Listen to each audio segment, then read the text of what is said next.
하나님의 말씀은 누가복음 18장 9절에서 14절 말씀입니다.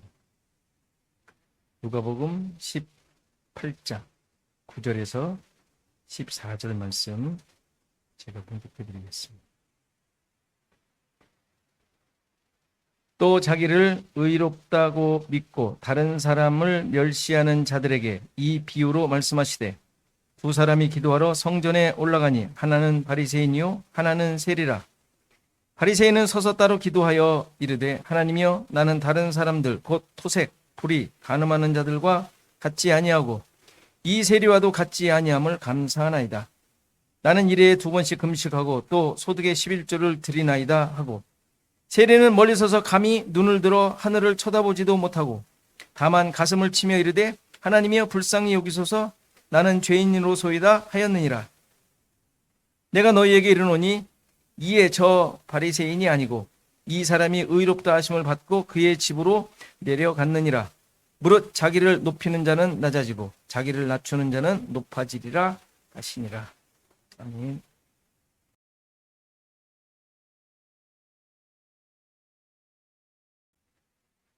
오늘 읽은 비유 자주 언급되었었고, 우리가 잘 아는 대로 바리새인과 세리의 기도에 대한 비유로 우리가 알고 있습니다. 바리새인은 자신이 얼마나 말씀대로 살았는지 자기의 잘남을 말하며 감사하는 기도를 드렸고, 세리는 죄인임을 고백하는 기도를 드렸죠. 이에 대해 예수님께서는 세리가 의롭다 하심을 받고 집으로 갔다고 선언하십니다. 그러면서 자기를 높이는 자는 낮아지고 자기를 낮추는 자는 높아진다고 결론을 내리십니다. 이 비유를 읽으면 여러분들 어떤 생각이 드십니까? 누구의 기도가 여러분들의 기도, 내 기도와 비슷합니까? 합쳐져 있어요? 이것도 있고 저것도 있고? 기도를 세리처럼 해야 한다는 생각이 드실 수도 있겠습니다. 그렇죠? 세리처럼 기도해야지 될 것 같아요. 왜냐하면 결론을 그렇게 내려주셨으니까, 의롭다함을 얻었다고 하니까. 그럼 여러분들이 기도하지 않으면, 그렇게 기도 안 하면 의롭지 않아요? 그것도 이렇게 단순하게 적용할 수 있는 말씀은 아닌 것을 알 수 있죠. 기도를 내가 이렇게 자기를 죄인임을 고백하며 했다 그래서 의롭다함을 받고, 그것이 좀 결여되어 있으면 의롭다한 게 아닌 것이 된, 이건 아니잖아요. 그럴 순 없잖아요.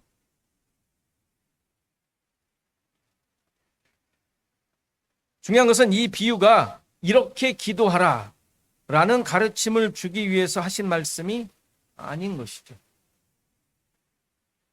솔직히 바리새인처럼 기도하는 사람은 혹시 당시에 그런 부류에 있던 사람이 혹시 했을지 모르겠지만, 일반적으로 웬만한 사람들이 이렇게 기도 안 하지 않겠어요?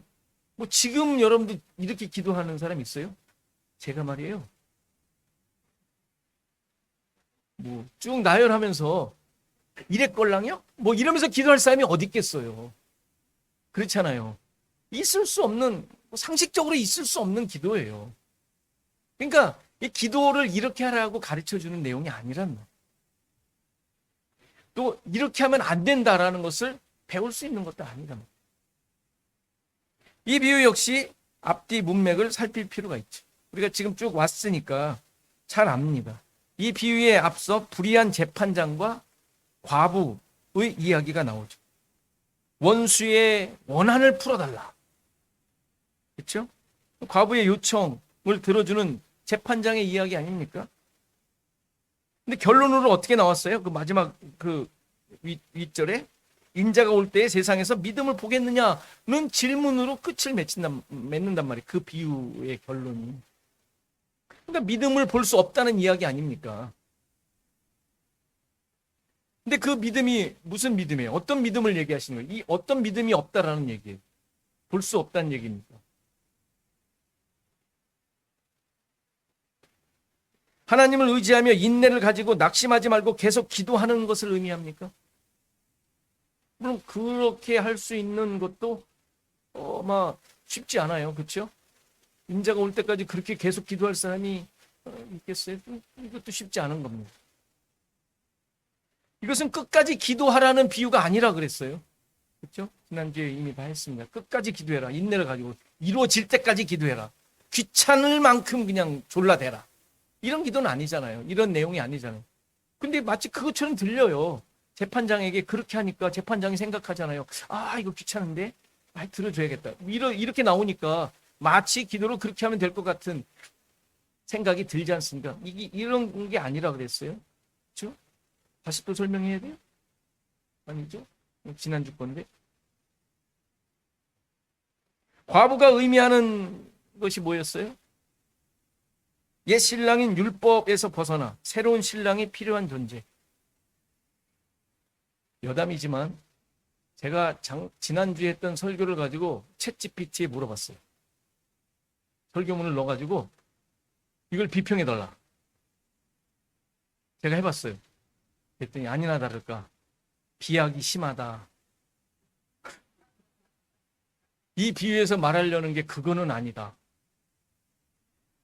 이런 비평을 받아가지고 약간 마상이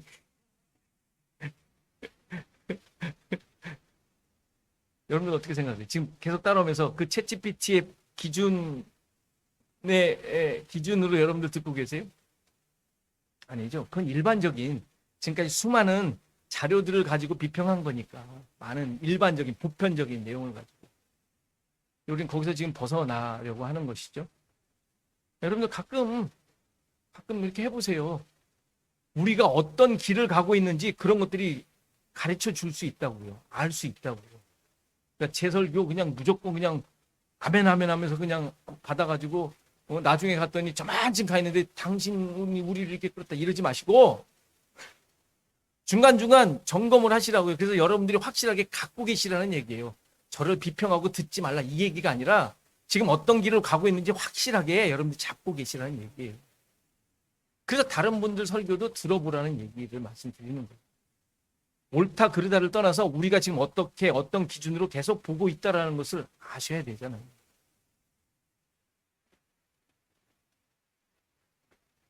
아무튼 이 과부의 의미가 그거란 말이에요. 물론 연약한 자의 대표로 나오는 의미도 맞아요. 그렇죠? 연약한 자의 그럼 나그네니 여기 하나님만을 의지해야 할 존재 맞죠? 전체적으로 보면 그 말이에요. 고아도 마찬가지고. 그런데 우리는 그거에 좀 더 깊은 의미를 새긴 거잖아요. 이해를 한 거잖아요. 새로운 남편이 필요한 자. 그 새로운 남편이 예수 그리스도 율법에서 벗어나. 그 잘못된 해석 아니에요. 그 맞는 해석이에요. 그래서 그러한 존재로서 하나님의 공의를 드러내달라. 하나님의 공의가 뭐예요? 예수 그리스도잖아요. 구원이잖아요. 구원. 죄인을 구원하신 십자가 사건. 이것을 드러내달라고 외치고 있는 내용이란 말이에요. 하나님의 구원의 완성을 간구하는 내용이 그 위에 과부와 재판장의 비유 내용이란 말이에요. 그런데 이 역사는 하나님께서 당연히 이루셔야 되는 것이죠. 과부가 요청한다 그래서 하는 건 아니에요. 그가 어떤 존재인지를 토로하고 있는 거예요. 그게. 그렇죠? 그럼 그걸 누가 이루셔야 돼요? 하나님이 이루셔야 되는 거예요. 그 내용은. 그래서 죄인에게 적용될 은혜임을 얘기하는 것이죠. 그러니까 이러한 역사이기에 믿음을 볼 수 없다고 얘기하는 거예요. 믿음으로 얻어낼 게 아니니까. 내가 좀 더 힘썼다고 얻어낼 수 있는 게 아니잖아요. 안 그렇습니까? 하나님의 구원이 여러분들에 의해서 좌우돼요? 그러면 안 되잖아요. 그런 거일 수는 없잖아요. 적어도 구원에 관한 한 그렇잖아요. 다른 것도 마찬가지지만 구원에 관한 한 우리에 의해서 좌우되면 안 되잖아요. 그러니까 이런 믿음은 볼 수가 없는 거예요. 이 땅에서 있을 수가 없으니까 불가능한 거니까 하나님께서 이루시고 은혜로 베풀어 주실 것이지 믿음에 좌우되는 게 아니란 말이에요. 믿음은 인간 쪽에서 만들어내거나 발휘할 수 있는 것이 아닌 것이에요. 성경에서 그래서 믿음은 어떻게 주어져요? 믿음도 은혜로 주어지는 거예요. 은혜. 내가 애쓴 것 같고 믿으려는 어떤 결단이 있는 것 같지만 나의 쪽에서. 그래서 예전에 저도 그렇게 이해를 했어요. 하나님 100, 나 100 이렇게 생각했거든요. 아니에요. 나 100 있으면 큰일 나요. 1도 있어도 안 돼요. 우리 쪽에서. 그러면 가만히 있어도 되겠네? 가만히 있도록 하나님께서 내버려 두시질 않아요. 그런데 마치 내가 하니까 나도 100인 것 같은 느낌이 있을 뿐이지 성경적으로는 그렇지 않단 말이에요.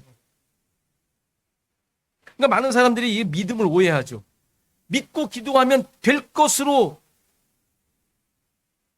배워왔잖아요. 또 그렇게 생각하잖아요. 믿고 기도하면 다 되는 것으로. 그렇죠? 그 되는 게 내가 믿고 기도해서 되는 거예요? 그럼 안 되잖아요. 그것도 안 되는 거예요. 그럴 수는 없는 것이죠. 그런 결과의 성공과 실패가 기도한 나에게 있는 것으로 생각하면 안 되죠. 그렇지 않습니까? 그럼 기도해나 마나네 라는 것이 아니죠. 하나님의 일하심에 내가 모든 것을 맡기기 위하여 맡긴 존재임을 고백하는 게 기도지, 이루어내어 따내는 게 기도가 아니란 말이에요. 하나님의 뜻이 이루어짐을 인정하는 것, 이게 기도인 거예요. 인정하는 것. 하나님의 뜻대로 될지어다. 이랬으면 좋겠는데 예수님도 그렇게 기도하셨잖아요. 잔이 좀 피해가게 해달라. 하나님의 뜻대로 되기를 원하는 게 이게 기도인 거예요. 하나님의 뜻대로 되는 것이죠. 예수님은 뭐 다 알고 계시니까. 우리는 모르잖아. 어떻게 될지. 소원만 있을 뿐이지. 이렇게 되든 저렇게 되든 하나님의 뜻대로 되었음을 믿는 고백이 기도인 거예요. 미루어 달라는 게 기도가 아니라. 이렇게 하나님께서 이루어 주시는 믿음에 대해 기도하는 내용을 이 바리새인과 세리를 통하여 설명하고 있는 거예요.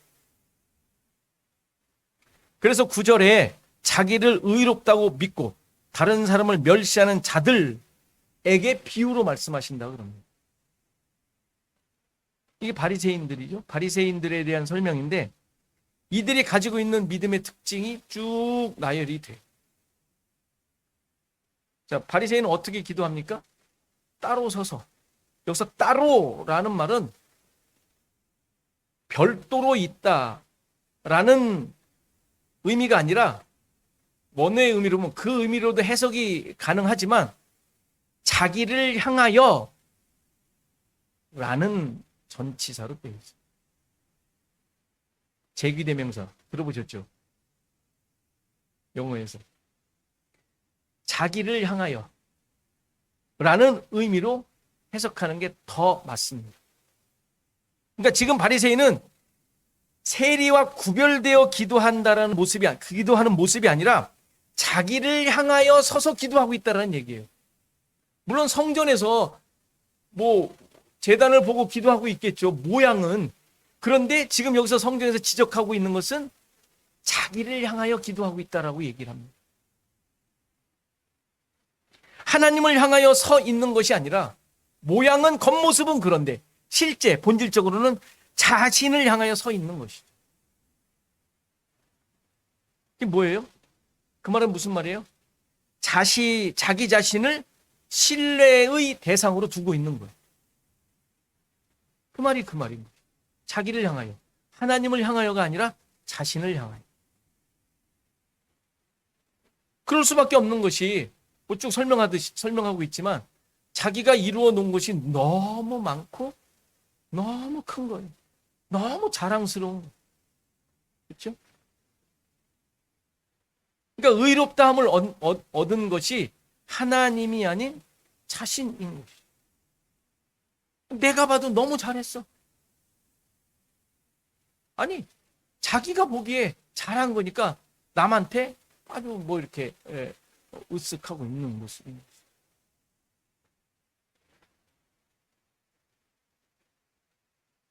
지금 바리새인의 모습을 이렇게 책망하고 있지만, 따지고 있지만 실은 이게 또 우리의 모습 속에 없다고 말할 수 없어요. 우리 또한 예외가 아닙니다. 하나님을 믿는다고 하지만 내가 만들어 놓은 나의 가치와 자리가 그것으로 말미암아 생긴 자존심이 너무 커. 그죠? 우리 자신 알잖아요. 옆에서 시비 거는데 가만히 있을 군자 같은 사람이 어디 있어요? 아무도 나를 건드리지 못할 존재로 만드는 게 그냥 인간의 본성인 것 같습니다.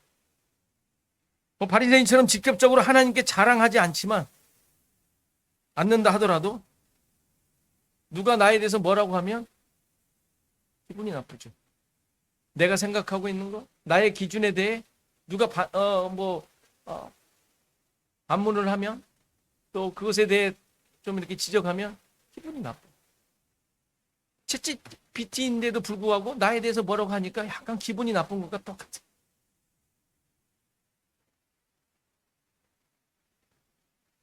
네가 몰라서 그렇지. 뭐 이런 식의 마음이 든단 말이야.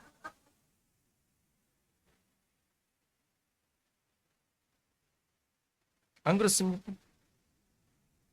나를 인정해주지 않는다고 실망감이 드는 만큼 그 상대를 향한 엄청난 분노와 반감이 또 생겨요.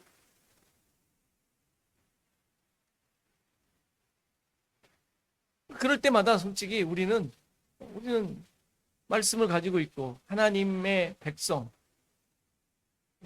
예수 그리스도가 머리인 존재임을 확인하며 내가 누구인지, 도대체 나의 주인이 누구로 있는지 계속 돌아보셔야 돼요. 화내기 전에. 세상도 참으린 3번이면 뭐 어쩌고저쩌고 그러는데 우리 한 번 더 되돌아봐야 되지 않겠어요? 쭉 보면 이제 바리새인들의 자랑거리들이 나옵니다. 그 내용은 뭐냐면 다른 사람들과 다르다라는 것이죠. 다른 사람과 다르다. 그렇죠? 토색이 뭐예요? 이렇게 한국말 어려운지 모르겠어요. 약탈이죠. 약탈. 뺏는 거. 불의, 위법하는 거. 법을 어기는 거. 그 가늠하는 자들과 같지 않다. 이런 것들을 하는 자들과 나는 다르다. 그러니까 나는 안 한다 이 얘기 아닙니까? 그렇죠? 그러니까 자기가 의롭다라는 기준이 다른 사람과 다르다라는 것에 기준을 두고 있어요. 확 찔리지 않습니까? 나는 다른 사람과 그래도 좀 다르다고 생각지 않아요? 조금 나은 사람이 그 사람 말고 그래도 좀 못난 사람을 이렇게 보며 그 사람보다는 내가 그래도 낫지 라는 마음이 우리 가운데 늘 있는 것 같습니다. 기도하고 있는 이 세리와도 같지 않음에 대해서 감사를 해요. 놀라운 자기 발견 아닙니까? 얼마나 못났으면 그래 옆에 있는 사람을 두고 주변에 있는 사람을 두고 그 사람보단 내가 낫지 이러면서 위로를 받을까요? 그러니까 이런 다른 사람과 비교하며 저런 사람들과 다르다라는 기준은 율법주의의 전형이죠. 그렇죠? 율법주의자의 전형적인 모습이라고 할 수 있습니다. 자기의라고 우리가 계속 지적해 왔죠. 자기의. 내가 옳다라는 그런 모습을 가지고 있는 것입니다. 그러니까 이렇게 다른 사람과 비교하기에 이 사람들은 그 비교 때문에 정죄 또한 쉽게 하고 그렇게 해야 내가 다른 사람이 되는 것처럼 생각을 해요. 착각 속에 사는 것이죠. 그러니까 비교는 반드시 정죄로 나아갑니다. 비교하지 마세요. 비교할 생각하지 마세요. 비교가 들거든 오늘 제목처럼 불쌍히 여기소서 나는 죄인으로서이다를 계속 되뇌이셔야 돼요. 게다가 이들은 율법이 정한 것 이상으로 지킨다고 얘기를 합니다.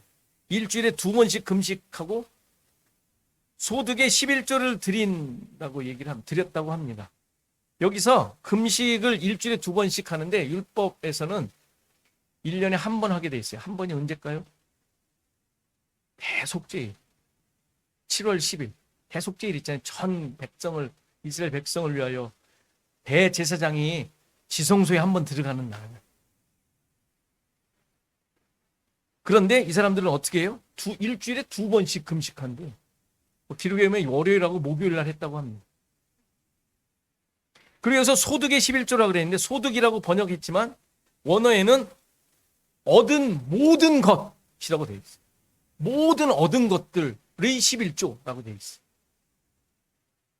11조에 대한 그 구절도 곡물, 과일, 가축 이런 거에 제한이 되어 있어요.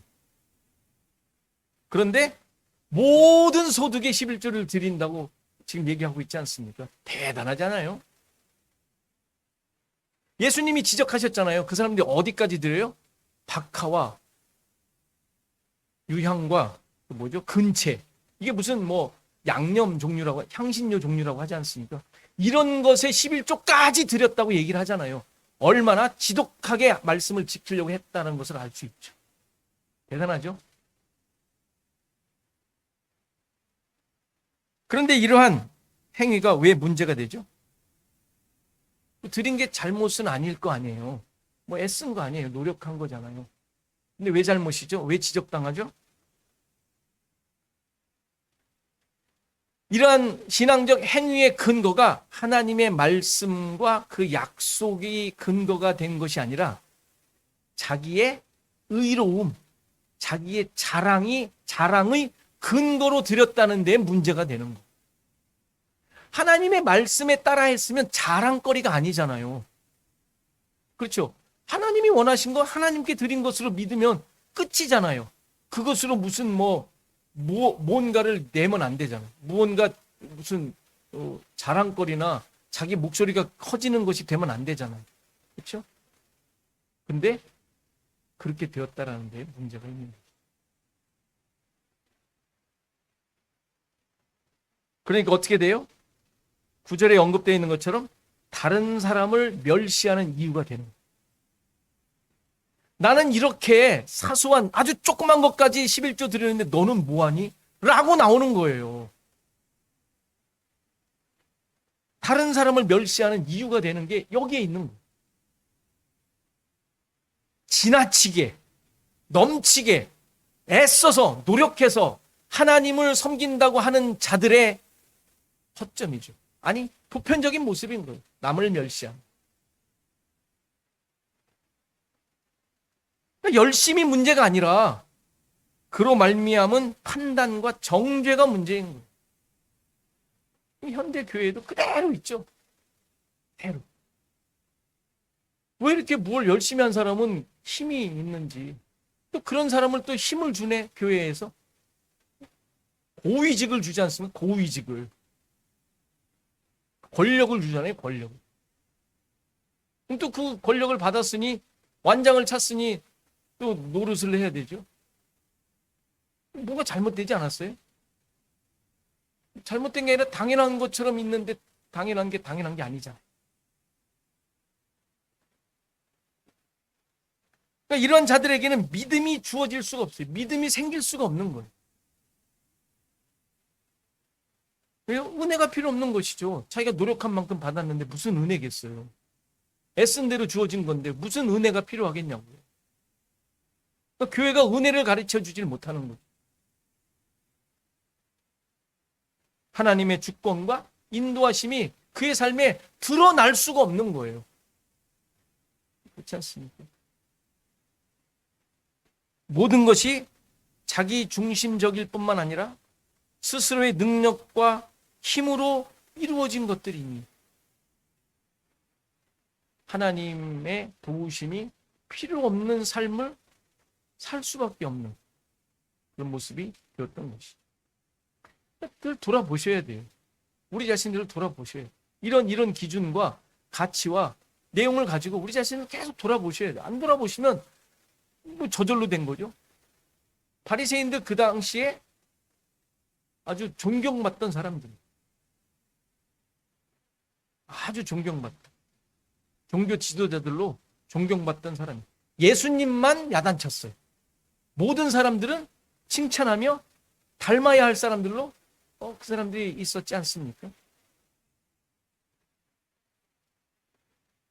우리의 모습 속에 이러한 내용을 확인하고 돌아보시고 또 은혜에 합당한 모습으로 우리 자신들을 돌아봐야 할 것입니다. 반면에 세리는 바리새인과 완전히 반대의 모습을 보이죠. 멀리 서서 감히 눈을 들어 하늘을 쳐다보지도 못하고 가슴을 치며 기도합니다. 불쌍히 여기소서 나는 죄인으로소이다. 한마디뿐이죠. 세리의 의미가 뭐라 그랬습니까? 기억하세요? 세금을 걷는 자의 의미지만 두 단어가 합쳐진 단어라 그랬죠? 두 단어가 완성, 마지막, 마침, 끝이라는 단어와 사다 라는 단어가 합쳐진 단어라고 했어요. 여기서 말하는 완성은 뭐겠어요? 완성은 무엇을 의미하겠어요? 물론 일반적으로 그냥 생각할 수 있지만 성경에서 나오니까 세리를 특별히 예를 든 이유가 있는 거예요. 세리가 약자예요? 약자는 아니잖아요. 그렇죠? 근데 세리가 죄인들과 창녀들과 함께 있는 모습이 성경에 계속 나오잖아요. 약자로서 나오는 게 아니잖아요. 그가 가지고 있는 본질적 의미 때문에 같이 나오는 거예요. 이 마침은 당연히 율법의 마침, 완성. 율법의 마침은 예수 그리스도니까 십자가의 완성을 의미하는 것이죠. 그리고 이것은 예수님께서 친히 죄값을 지불하심으로 사내신 것이죠. 구속이라고 그래요. 구속, 속전. 따라서 세리의 겉으로 나타난 모습은 세금을 걷는 자이지만 본질적인 의미는 십자가로 말미암아 하나님의 구속이 성취된 존재임을 보여주는 것. 두 번 정도가 지지난번에 얘기했던 거예요. 앞서 그때 설명하면서 창녀에 대한 이야기도 했었죠. 창녀라는 의미도 똑같다고 그랬어요. 이 창녀가 팔다, 팔아 넘기다라는 동사에서 나온 명사예요. 겉으로는 몸을 파는 모습이죠, 창녀는. 그렇죠? 근데 본질적으로는 자신의 육신의 가치, 세상적 기준을 팔아 넘긴 자로 나오는 거예요, 이게 창녀가. 창녀가 어떻게 예수님의 친구가 될 수 있어요? 그렇지 않습니까? 여러분들 창녀와 친구 될 수 있어요? 아는 사람으로야 지낼 수 있겠죠. 친구 될 수 있어요? 그런 의미가 아니잖아요. 자신의 가치를 이 세상의 것이 아닌 그것을 팔아넘기고 뭘로 채워요? 하늘의 가치로 채운 자로 나오는 게 창녀예요. 이들이 바로 그러니까 죄인들의 친구인 것이죠. 죄인들이 누구예요? 하나님의 구속을 받은 자, 사심, 산자. 누가 봐도 아무런 가치가 없는 존재, 세상으로부터 버림받아 하나님으로부터 인정된 존재, 하늘의 가치로 다시 만들어진 존재로 세리와 창녀가 나오는 거예요.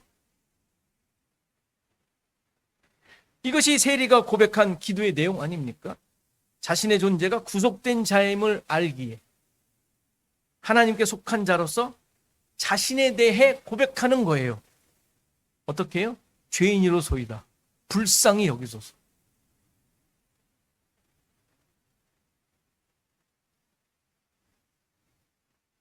그는 하나님 앞에 감히 설 수 없었던 것이죠. 내세울 것이 없었죠. 그가 만들어내는 건 뭘 만들어내요? 가이사의 것만 만들어내는 자예요. 가이사의 것. 가이사의 것만 만들어내는 존재인 거예요. 세상 것만 만들어내는 존재니 하나님 앞에서 고개를 어떻게 들겠어요? 자신으로부터 나오는 것은 죄밖에 없는 것을 확인하는 거예요. 그래서 그는 하나님께 간구할 것밖에 없었던 것이죠. 여기서 불쌍히 여겨달라라는 말은 화해하다, 속죄하다라는 동사 의미가 그 의미예요. 그러니까 그가 요청한 자비는, 불쌍히 여기소서 하는 자비는 속죄를 구한 거예요. 저 단어가. 그러니까 자신이 죄인이라는 것을 단정한 고백인 것이죠. 나는 죄인이다. 속죄하여 주옵소서. 나는 죄인으로서이다라고 얘기하는 거예요. 그러니까 이런 자기 부인은 못남을 고백하는 것이 아니, 못남을 고백하는, 뭐 다 못났는데 뭐 내가 못났다고 얘기하는 게 무슨 자기 부인이. 그게 아니라 긍휼이 필요한 자임이 확인될 때 나오는 모습인 거예요. 그렇죠? 여러분들 자신이 긍휼이 필요한, 하나님의 구속이 필요한 자임을 고백하십니까? 물론 그 고백으로 있는 자들이니까. 그것이 확인되세요? 늘 삶 속에서? 그것이 근본이 된 자예요. 거기서부터 시작된 자예요. 거기서부터 시작되지 않으면 우리는 하나님 백성이 아니죠.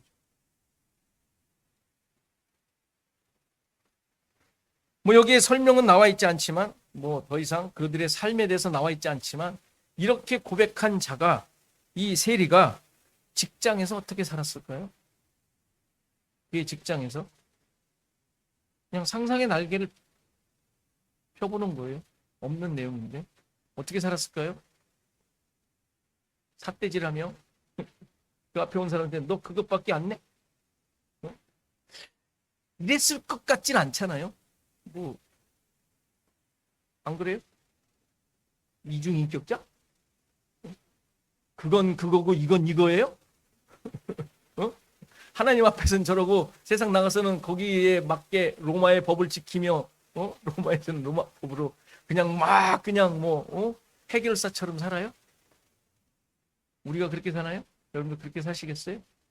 이런 게 고백되고 확인된다면 함부로 할 수 있겠어요, 여러분들 살면서?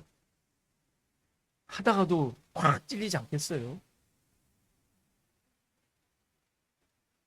만일에 그런 것이 느껴지지 않고 아무 가책이 없다면 그건 심각하게 생각해 봐야 돼요. 그거야말로 정신병자예요.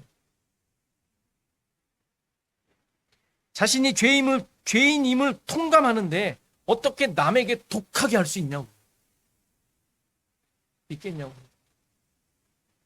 뭐 없는 모습이라 추정할 필요는 없지만 우리 자신들에 적용해 보자고. 정말 저렇게 통감한다면 여러분들의 삶 속에 어떻게 살겠냐? 어떻게 사시겠어요? 응? 10,000데나리온, 100데나리온. 우린 다 압니다. 그렇게 사실 아니라고 가르쳐 주잖아요.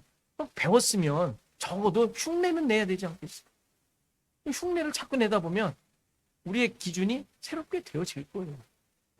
되어질 거예요.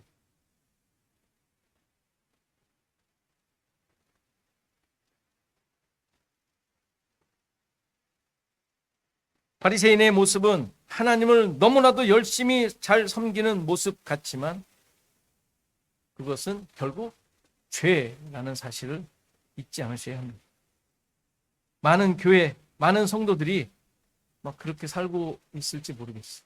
우리도 그런 함정에 쉽게 빠질지 모르겠어요. 돌아보셔야 됩니다. 솔직히 같이 있을 때는 우리는 다 양반 같지 않습니까? 선비 같고 선한 사람 같고 서로에게 피해를 끼치지 않고 일부러 불법을 행하지 않고 우리가 해야 할 신앙적 덕목들 열심히 하고 누가 봐도 엘레강스하게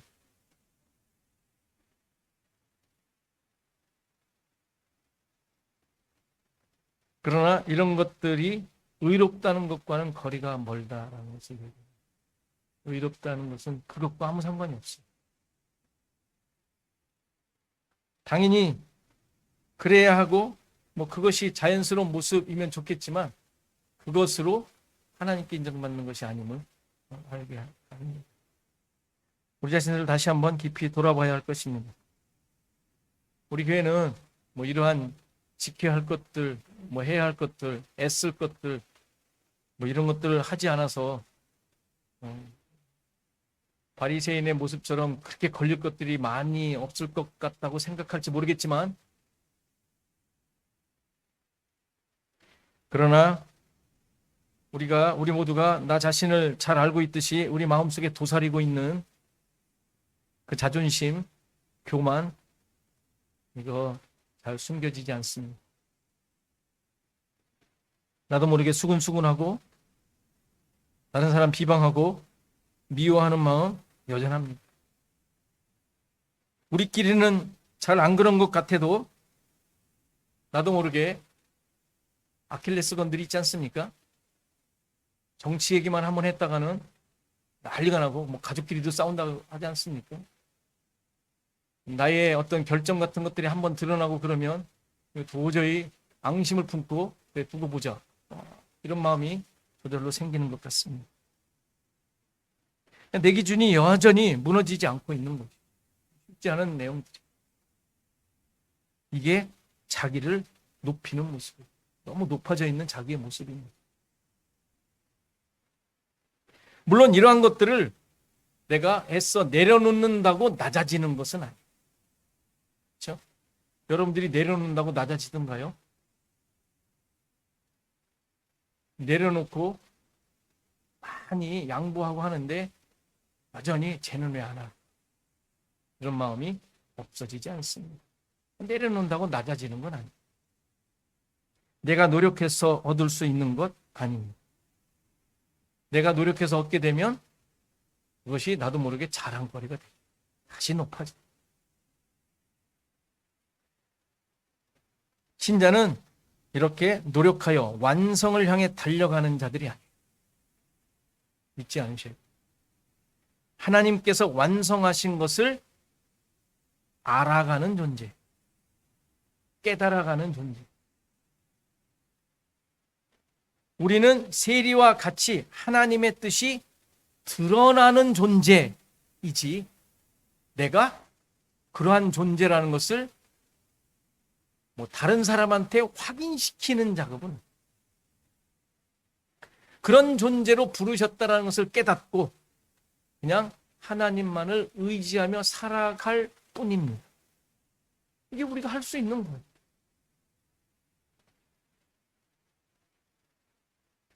그 과정 속에, 그러한 과정 속에 나의 못남과 죄인됨이 드러나게 될 때 남을 욕하거나 비난하는 대신 그런 것들이 생기겠지만 대신 하나님의 긍휼을 구하며 엎드리는 거예요. 그게 우리가 최대한 할 수 있는 거예요. 아니 최소한이라고도 할 수 있어요. 그거밖에 할 게 없어요. 할 수 있는 게 그게 없습니다. 불쌍히 여기소서 나는 죄인이로소이다. 이게 하나님께만 하는 것이 아니라 모든 상황 속에서 내가 스스로 고백해내야 할 내용들. 이러한 모습을 통하여 여러분들의 삶 속에 하나님께 주시는 참된 평안과 기쁨이 여러분들 가운데 넘치기를 간절히 바랍니다.